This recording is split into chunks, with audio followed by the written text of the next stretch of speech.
Okay, so let's say we're done running our Dynamo for right now. So I'm just going to maximize this guy and pull this over to the side for right now. What I want to do is I want to get this guy into my project, right?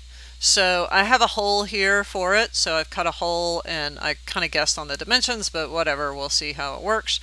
We'll adjust it when we bring it in. So basically what you want to do is go to the level that you want to place it on. So I'm just going to come over here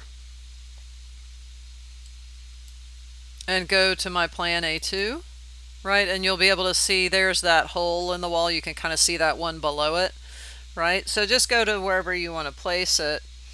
I mean, you could go to hidden line. It might show a little better, and even go to thick line and you can see that hole.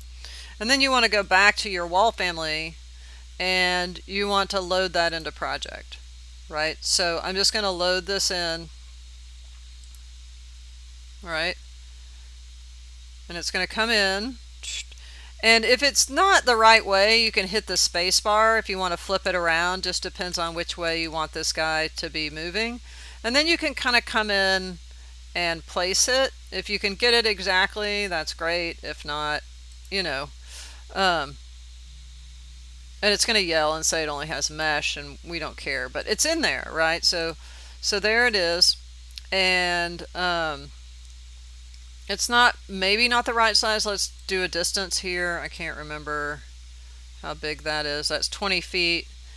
And so if I pick that guy and I go to edit type, because I put those dimensions on it, it is 20 feet. So I did get that right. But if I needed to change it, I could do, 24 feet and hit apply, right? And it would get bigger, right? It would redo itself, but we don't want to do that. So I'm going to Control Z back out of that, where we're back at 20 feet. And then I'm just going to come in and pick the whole thing. Make sure you're getting the whole wall component family. Then I'm going to move it from the endpoint to there, right? So now it should be sort of centered in that wall. And now maybe I'll go and take a look. I guess I could go to this section or not. I don't know what that section's doing. Let's take a look at our plan A1 and let's look at sort of our elevation over here maybe. Let's see what we can see with that, right? So here's the elevation and there's that guy. So let me just go at least to hidden line, right? And it's a little short, so let me do a distance from here to here. That's 8'6", or is that a floor? I can't tell. Is that the hole? I think it's offset. So this is actually sitting, but there's an offset between the level and the opening. So what I'm going to do is I'm going to measure this guy from there to there. That's 4 inches. So you can actually pick the family and offset it 4 inches, right? And then it looks like it's still a little bit higher, so it's 2 inches.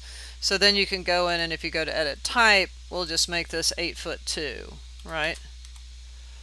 And click OK. And then once you, whoops, maybe it's not going to work. Oops, did it not take it? Maybe it won't. Let's see, 8'2", apply, right? There we go. And so it'll go ahead and set that guy. And if I go back to my 3D view, it's all in place. And now once you get this in place, you just save your file. And now you just have to reload it when you do Dynamo. So we'll do that in just a minute.